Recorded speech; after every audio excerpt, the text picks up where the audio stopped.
ফিরলাম বিরতির পর। রাষ্ট্রপুঞ্জের রাশিয়ার পাশে এবার দেখা গেল আমেরিকাকে, আর তারপরেই এবার গুঞ্জন রাশিয়ার সঙ্গে কি তাহলে দূরত্ব মিটছে আমেরিকার? কিভাবে শত্রু থেকে মিত্র হচ্ছে দুই দেশ, কথা বলবো। টেলিফোন লাইনে জুড়ছেন প্রতিনিধি বিশ্বজিৎ দেব। বিশ্বজিৎ,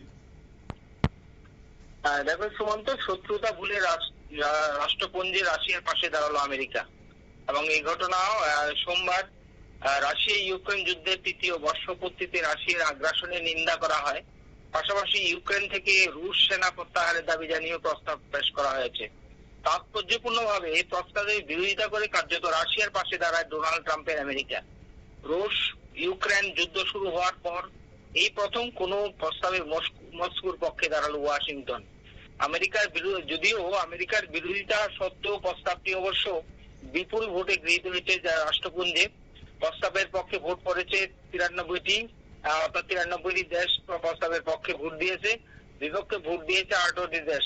আর ভারত সহ 65টি দেশ ভোটদানে বিরত থেকেছে। আমেরিকা ছাড়াও প্রস্তাবের বিপক্ষে ভোট দিয়েছে ইসরায়েল, উত্তর কোরিয়ার মতো দেশ। ভারত ছাড়াও ইরান, চীন কোনো পক্ষে ভোট দেয়নি। আর ইউরোপের অধিকাংশ দেশই প্রস্তাবের বিপক্ষে ভোট দিয়েছে। প্রসঙ্গত, দ্বিতীয়বারের জন্য ট্রাম্প আমেরিকার প্রেসিডেন্ট হওয়ার পরেই যুক্তরাষ্ট্রের বিদেশ নীতিতে বদলে ইঙ্গিত মিলছে। জো বাইডেনের জামানায় মস্কো ও ওয়াশিংটনের মধ্যে দূরত্ব বৃদ্ধি পেলেও সেই দূরত্ব কমানোর ইঙ্গিত দিয়েছে ট্রাম্প। রুশ প্রেসিডেন্ট পুতিনের সঙ্গে ফোনেও কথা হয়েছে তার। অন্যদিকে ইউক্রেন যুদ্ধ বন্ধ করার জন্য সৌদি আরবে বৈঠকে বসছে আমেরিকা ও রাশিয়া, কিন্তু সেই বৈঠকে ঠাঁই হয়নি ইউক্রেনের। সম্প্রতি ইউক্রেনের প্রেসিডেন্ট জেলেনস্কি কে অনির্বাচিত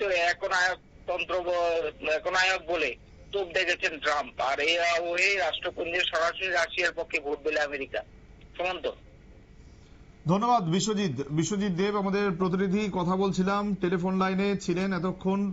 বলছিলেন যে রাষ্ট্রপুঞ্জে যেভাবে এবার রাশিয়া এবং আমেরিকা পাশাপাশি, তারপরেই কিন্তু দুই দেশের মধ্যে যে শত্রুতার সম্পর্ক ছিল একটা সময় বলা যেতে পারে, সেই শত্রুতার সম্পর্ক থেকে এখন মিত্রতার সম্পর্কে পরিণত হচ্ছে তাদের এই দুই দেশের সম্পর্ক, যেটা অবশ্যই একটা পজিটিভ সাইন গোটা বিশ্বের জন্য। এবং বিশ্বমঞ্চে এই বার্তা কিন্তু এখন পৌঁছে যাচ্ছে। সুতরাং আগামী দিনে তাদের যে ইকুয়েশন, সেটা এবার কোন দিকে যায়, কোন কোন পথে তারা আগামী দিনে মানে এক ঐক্যমত্য হতে পারে, সেদিকে আমাদের অবশ্য নজর থাকবে। এই সময় আরো একটি বিরতির, তারপরে আবার ফিরে আসছি বিরতির পর, সঙ্গে থাকুন।